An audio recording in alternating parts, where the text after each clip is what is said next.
एक मोठी बातमी आहे पुण्यातनं रवींद्र धंगेकर आज एक मोठा निर्णय घेण्याच्या तयारीत दिसतायत कारण रवींद्र धंगेकर यांनी कार्यकर्त्यांची आज एक महत्त्वाची बैठक बोलावली आहे। या बैठकीत धंगेकर आपल्या कार्यकर्त्यांशी चर्चा करणार आहेत। काँग्रेसमधल्या नाराजीमुळे माजी आमदार धंगेकर शिवसेनेत जाण्याची शक्यता आहे। धंगेकर यांनी काही दिवसांपूर्वी एकनाथ शिंदेंची भेट घेतली होती।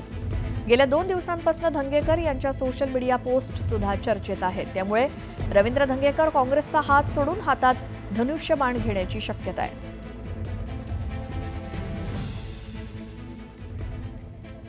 पुन्हा पाहूयात बातमी 36 जिल्ह्यांची। राज्यामध्ये उन्हाच्या झळा वाढू लागल्या आहेत। कमाल तापमानातली वाढ कायम आहे। 24 तासात सोलापूर इथे 37.6 अंश सेल्सिअस इतकं तापमान नोंदवलं गेलं असून कोकणात उष्ण आणि दमट हवामानामुळे सतर्कतेचा इशारा कायम आहे। तर उर्वरित राज्यात सुद्धा उन्हाचा चटका कायम राहण्याची शक्यता हवामान विभागानं वर्तवली आहे। राज्याचा पारा पुन्हा 2 ते 3 अंशांनी वाढला असून सोमवारी मुंबईचा पारा हंगामात सर्वाधिक 36.8 अंशांवरती गेलाय। त्यामुळे 2 दिवसात राज्याचा पारा 40 अंश पार करेल असा अंदाज हवामान विभागानं वर्तवलाय। मुंबईलाही उष्णतेच्या लाटेचा इशारा देण्यात आलाय।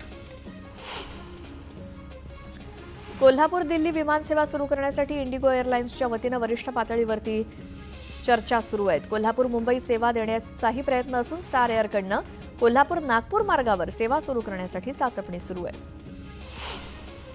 आरटीई प्रवेशाच्या सोडतीनंतर 1,01,916 बालकांची पहिल्या सोडतीत निवड झालेल्यांपैकी सोमवारी अखेरपर्यंत 19,864 विद्यार्थ्यांनी प्रवेश घेतलेत। प्रवेशासाठी 28 फेब्रुवारीपर्यंत मुदत असून प्रवेशासाठी केवळ 4 दिवस उरलेत। धाराशिवच्या तुळजापुरात चोरट्यांनी धुमाकूळ घातला। एकाच रात्रीत 4 ठिकाणी घरफोडी करण्यात आल्यामुळे परिसरात भीतीचं वातावरण आहे। बीड शहरामध्ये अवैध वेश्या व्यवसाय करणाऱ्यांवरती छापेमारी करण्यात आली। यावेळी 4 पीडित महिलांची सुटका करून 4 आरोपींवर शिवाजीनगर ठाण्यात गुन्हा दाखल झालाय।